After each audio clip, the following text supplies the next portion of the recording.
So yeah, hi everyone, I'm Bilal and I'll be talking about impartiality in social media. And so this will be about, how individual messages on social media like, Twitter or Facebook can be polarized, and how when you do some sort of, search on Twitter, how you can get polarized results that show you only partial view of an event. So just to give you some background, so so we people don't only use social media websites like Twitter or Facebook to talk to their friends or to share their cat photos, but these websites also serve as platforms for discussion. For example, if an event is happening in the offline world, people would often bring the discussion on the social media website and talk about it. For example, there is there is an ongoing gun control debate on social media, which yeah, just keeps happening. People talk about ongoing presidential debate. In fact, I know some person who was actually fired from their job because they were a very fervent Bernie Sanders supporter, and they were actually harassing some Hillary Clinton supporters. People talk about abortion debate on social media websites. And these discussions are not only about political events. People also talk about other events like sports, where the fans of two teams would come together and see discuss which team is better or who's going to win the match. So one common theme that we have along these discussions is that the discussion consists of two or more camps who talk on the issue, and they have very different perspectives on the issue. So the content coming out of different camps is highly polarized, and I'll just explain what it means for the content to be polarized. And so these social media websites, they also act as search platforms. People also use them to retrieve news. In fact, according to a recent Pew survey, 2/3 of the Americans who are on social media actually use these websites to retrieve news. And this is how you would retrieve news on social media. Let's say I want to know about immigration reform that President Obama announced in 2014. So what I would do is I would go to Twitter, I would search for the keyword immigration, and it's going to show me a bunch of tweets, and this is a ranked list of tweets. You don't need to read the tweets. I'll just show you some specific tweets. And these are the sorts of results that you would be getting. For example, I search for immigration reform on Twitter, and I get a tweet which says, "Today our immigration system is broken," and everybody knows it. So this tweet comes from President Obama, and it sort of pushes forward the democratic agenda. So we can see that the tweet is polarized and it's partial towards the democratic perspective. We get another tweet which says, "GOP to Americans, stand up against Obama's plan to create workforce of illegal immigrants." Now this is pushing forward the Republican agenda, so the tweet is partial towards the Republican perspective.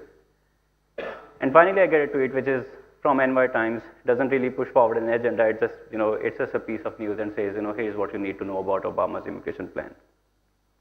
So looking at these tweets, what we see is that, we have content on social media which can be partial or impartial, and when we search social media websites, we would be getting search results which can rank, partial tweets on top, which only show you, let's say, democratic leaning tweets.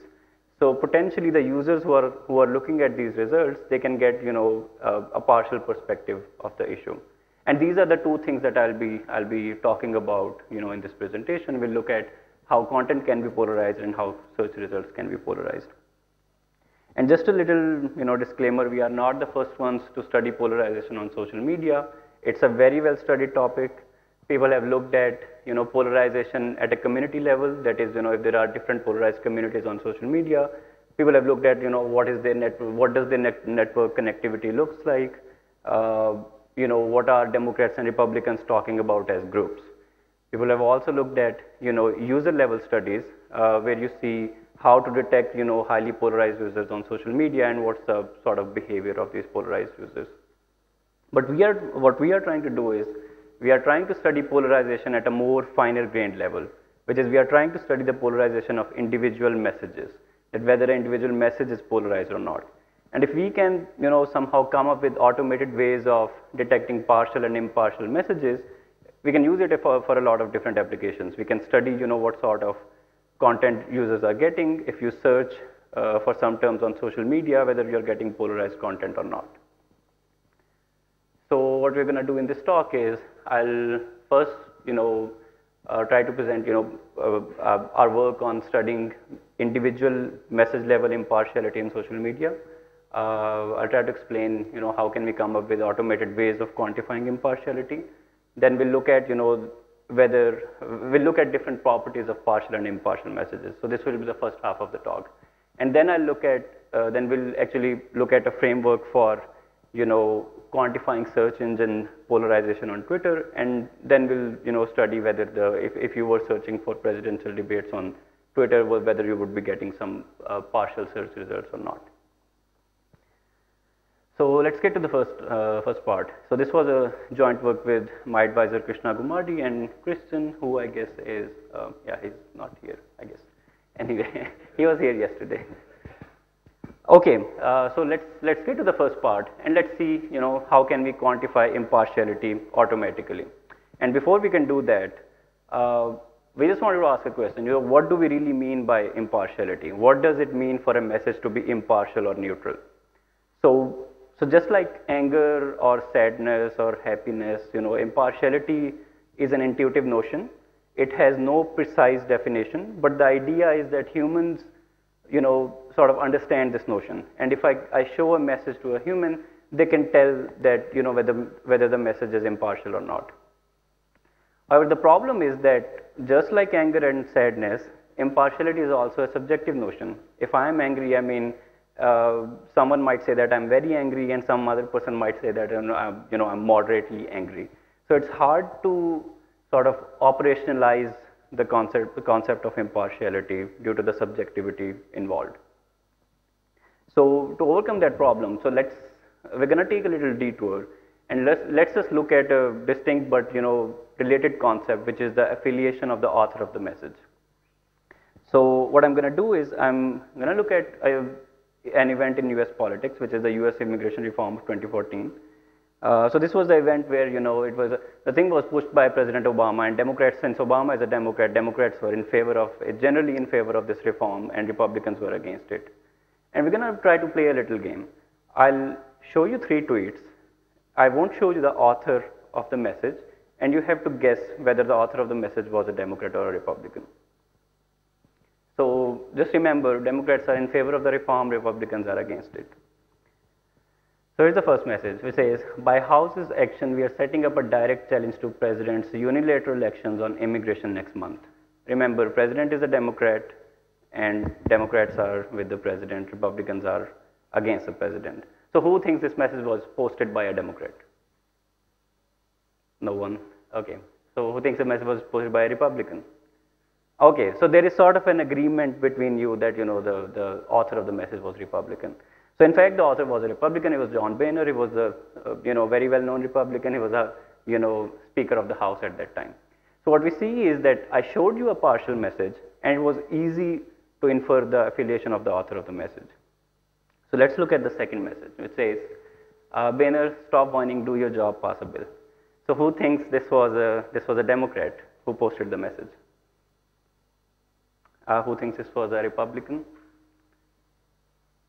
Just remember that, the Republicans are against the reform, and Boehner is a Republican, and somebody is sort of, grilling Boehner, let's say.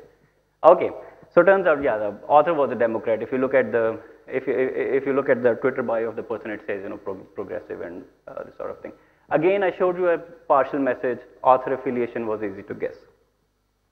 So this is the final message I'm going to show you. This says, Obama to detail his executive action on immigration setting up clash with GOP. This is just sort of a piece of news, and it's quoting the Washington Post.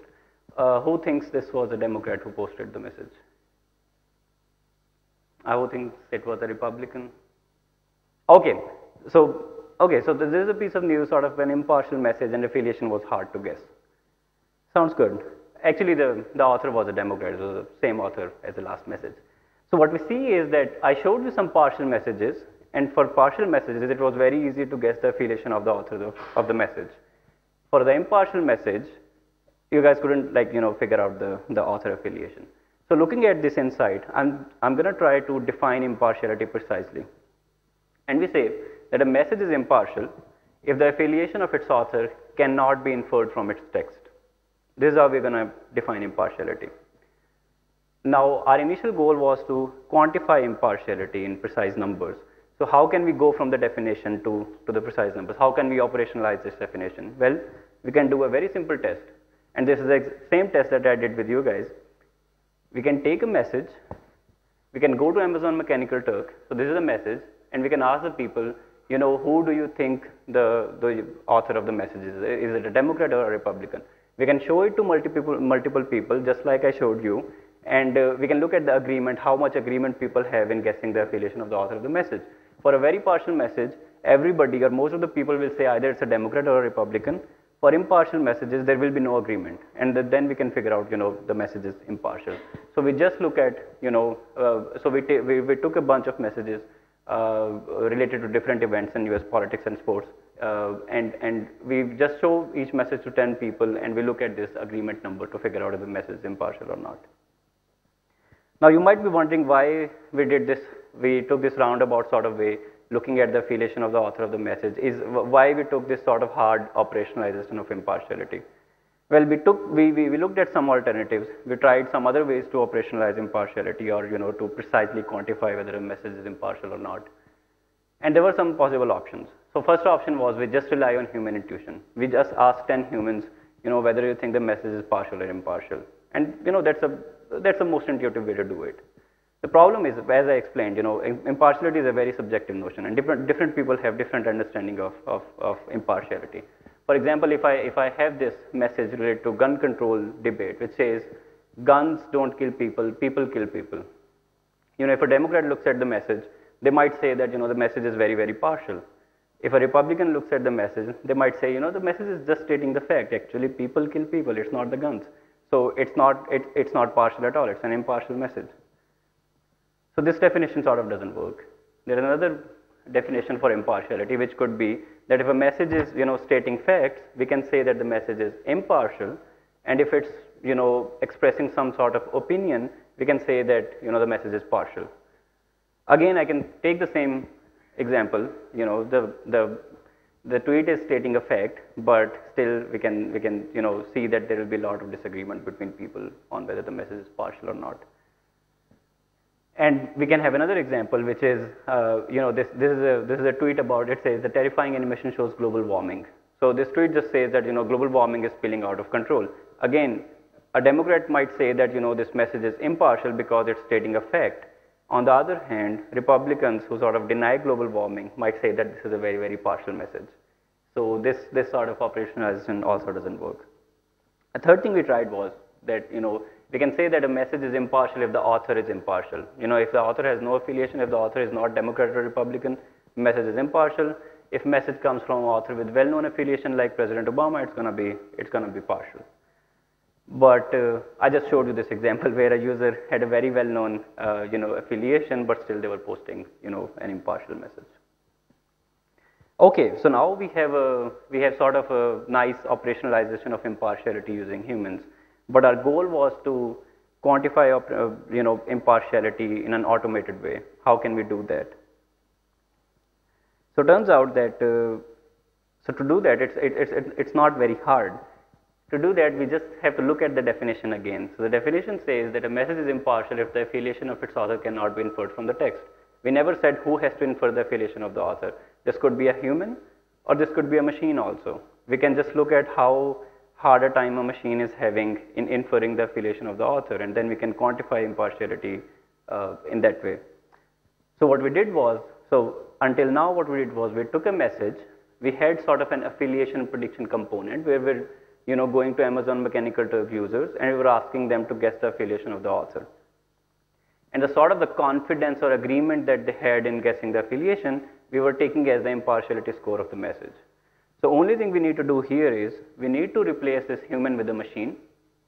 This could be a, let's say, SVM or logistic regression classifier. Its job is to predict the affiliation of the author, and the class probability of this classifier simply can be used as impartiality score of the message. And so we actually implemented this thing, and so these were the results we got. So on x-axis I have an impartiality score, you know, assigned by the machine based on the class probability, and on y-axis we have this human agreement or the impartiality score that we had according to our definition. And the two things sort of, you know, correspond pretty well with each other. So the machines are doing, you know, reasonably well in automatically, quantifying impartiality. So now that we have, a nice way of quantifying impartiality, let's sort of try to, study impartiality in social media. And there we asked multiple questions. I'll just show you two questions. So we asked these two questions. Does partial content get more popular as compared to the impartial content? That is, if I'm a user, I post a tweet which is partial and a tweet which is impartial, which one of them is going to get more popular? So to do this experiment, what we did was we took a set of Twitter users. They were talking about different events, and we looked at the messages posted by a user. We looked at the messages that were partial coming out of the user. We looked at the messages that were impartial, and we tried to compare their, relative popularity or the retweet count. In Twitter, you count popularity in terms of retweet count. And we did this experiment for, a bunch of different events. And what we see is that in all the cases, the partial tweets are getting, twice as more popular as impartial tweets. And this is while controlling for the user. We are making sure that it's the same user who's posting these messages, and we are talking about the same discussions, but still the partial messages are getting twice as more popular as the impartial ones. So maybe if you want to get popular on Twitter, maybe you can, start posting partial messages and not the neutral ones. So the second question we asked was, do individual users change their level of partiality over time? That is, if I am a partial user, if I am a Democrat, do I say equally passionately Democrat across the discussion, or do I keep changing my level of impartiality? So what we did was we looked at different events. I'm going to show you the result for one event. We split the event into three phases, which is the start of the event when the discussion started happening on Twitter, the middle of the event, and the end of the event. And we looked at the users who have posted tweet during the start, during the middle, and during the end. And then we compare the sort of their average message partiality score, across time. What we see is that users start off with some partiality score. It is at some level. And sort of during the middle of the discussion, the score goes up. And then when the discussion is dying down, the average impartiality again sort of goes down. So what this means is that, users also, even if you are a Democrat or Republican user, you're not going to stay equally, sort of Democrat across the board. It's gonna keep changing with time. So this, this is the end of the first part of the talk. So, so now what we wanted to do was, we wanted to quantify sort of partiality in social search engines. So, and this was a joint work with my colleagues at MPSWS. Actually, it was in this case, Juhi, my colleague, she did most of the work for this part. So again, to just remind you, you can go to Twitter and you can sort of do a search, but the search doesn't guarantee that the results that it's going to show on top, whether the results are polarized or not, or whether the results are partial towards a Democratic perspective or a Republican perspective. So this is what we sort of wanted to quantify for search engines. And just to give you sort of a brief overview, so this is how a normal search engine would work. So let's say I go to Twitter and I have a query, which is like, I don't know, immigration reform. So I issue the query. First of all, the search engine is going to find, all the documents that match the query. It's going to find all the tweets which have sort of immigration reform in it. So this is a set of relevant items. This is sort of an unordered set. Then there is a black box search engine algorithm. It's going to run the tweets through the black box, and it's going to create an ordered list of items, and it's going to show the list to the users. Now the output of this search engine can be, polarized or partial due to, different reasons. One reason could be that you issued a query which was, very polarized. So even the input set which matched the query is very polarized. Or the second thing could be that the search engine algorithm is doing something malicious, or it's doing something due to which your output ends up being polarized. And we wanted to quantify these things. And for doing that, what we did was we take this search engine algorithm. We don't know the algorithm, but what we do is we know all the inputs that are going into the algorithmic black box. So what we do is, when we issue a query, first of all, we quantify the, the polarization in the inputs that are going inside the black box, and then we quantify the polarization of the ranked list of outputs. And by looking at that, we can just simply quantify the partiality, induced by search engine itself also. And then we try to study, the partiality in different queries related to, recent presidential debates. And what we did was we issued queries related to, Democratic and Republican primary debates. And we also, issued some queries which were the names of the presidential candidates. Yeah. And we try to study like what sort of input and output partiality the search engine is showing, for these search queries. And here are a few, key takeaways from this part. So the first thing we notice is that input partiality, like the partiality of input items, it plays a very key role in sort of the output that the user would be seeing. For example, what we see is, so here I'm going to show you some results related to different queries that we issued on Twitter.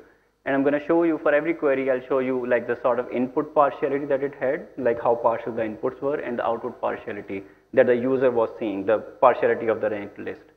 And we assign, the scores to this partiality, and the more negative the number is, the more Republican it is, the more Republican partiality it has, and the more positive the number is, like the more Democratic leaning it is.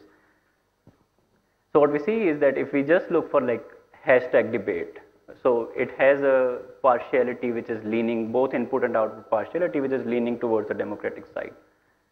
We search for Democratic debate, of course, we expect some sort of, Democratic input partiality here. But here was a surprising thing which we noticed.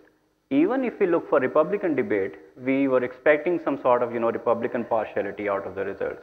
But what we see is that results are still, partial towards the Democratic side. And our hypothesis here is that, according to some surveys, users on Twitter, they tend to be more liberal. So maybe that's why even for Republican queries, we are getting this sort of, Democratic partiality on Twitter. And here's the second thing which we found. And the thing was that, query formulation, it can greatly affect what sort of results you're going to be getting. And I'll just give you an example. So we went to Twitter and we wanted to query for Twitter for Democratic debate. And we were just using like 3 different keywords. One is Democratic debate, the other is hashtag Democratic debate, and the third is hashtag Dem debate. And we were expecting sort of the, same sort of partiality from the ranked list of results. And what we see is that, for Democratic debate, the input and output partiality is around 0.51. And for the same thing, if we convert it to a hashtag, it goes down, by almost by half. So what it means is that, even if you are searching for the same sort of thing, you should know how to formulate your query so that you don't get polarized or partial results. And the same thing happens for Republican debate also. Like if we formulate the query as Republican debate or GOP debate, the sort of partiality that we get into the output, it's very different. And finally, we saw that, when searching for, let's say, presidential candidates, even if the candidate is like Democratic, we'll be getting different sort of input and output partiality for the candidates. So we searched Twitter for, Hillary Clinton, Bernie Sanders, and Donald Trump. Hillary and Bernie, they are Democratic candidates, and Donald Trump is a Republican candidate. And we would be expecting some sort of, similar input and output search engine partiality for the 2 Democratic candidates and some sort of Republican partiality for Donald Trump. But what we see on the other hand is that, for Bernie Sanders and Hillary Clinton, there is a lot of difference in the partiality in the search results that you are getting. And this probably, this is again our hypothesis, maybe because that, Bernie Sanders, he has a lot of support on Twitter, and so, like most of these people are liberal, so maybe that's why you are getting like sort of Democratic partial results for Bernie. And even for Donald Trump, who is a Republican candidate, we are getting some sort of like very high output partiality, which is partial towards the Democratic side. And this again, maybe it is because of the reason that Twitter is mostly, liberal users, and maybe they are sort of, skewing the results toward the Democratic side. So looking at these takeaways, we just think that, users when searching for, even for neutral sort of queries, maybe we should warn the users that how they should phrase their query so that they get, a sort of impartial perspective on the issue. Or maybe one thing that search engines can do is that, when you search for these sort of queries, they can show a list of like neutral results, a democratically partial results, and a Republican partial results. So that was actually the end of second part. So I'll be very happy to take questions now.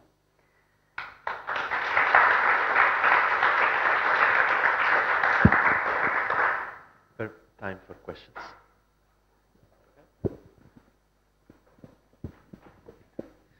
I'd like to ask, isn't the fact that in the moment how exactly how the stock market works, when a sentence is said and is quite partial, the stock market reacts, and then you have the peak, yeah, or the downs. Yes. And isn't this kind of impartiality or partiality changing the input on the statement itself, on the preview vision itself of the engine, Yes. So I think your question is that, if a discussion is happening, the search engine, even the input partiality might be changing based on how the thing is. Yes, yes. So I didn't include these results, but yes, exactly. We see those things. Yeah, that's right. Yeah. Other questions?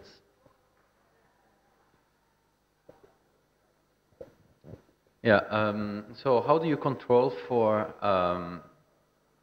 several features which might affect the ability to have a high precision in discriminating between attribution, in giving a correct attribution, right?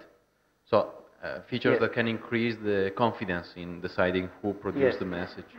Actually, it's a very good question. That's precisely our insight. So what we're doing is, when predicting whether a message is partial or impartial, we are only looking at textual features, because that is how we define impartiality, that text should be revealing the affiliation of the author. Now there might be textual features which give away the affiliation of the author, and that actually precisely makes the message partial. So we do want these sort of features to be in the text to make good predictions. Okay. So you mean if in the text there's a strong indication that it came from a very well-known journalist, for example? Oh, we just look at the textual features. We don't look at any other feature. Okay. We just look at the text. It's sort of for example, even as the style of writing might be a strong indicator, right? This for sure comes from Obama because he's used to this kind of. So that's a very good point. We are for now, with the methods we have, they are not as sophisticated, but yeah, definitely this could be incorporated in our model.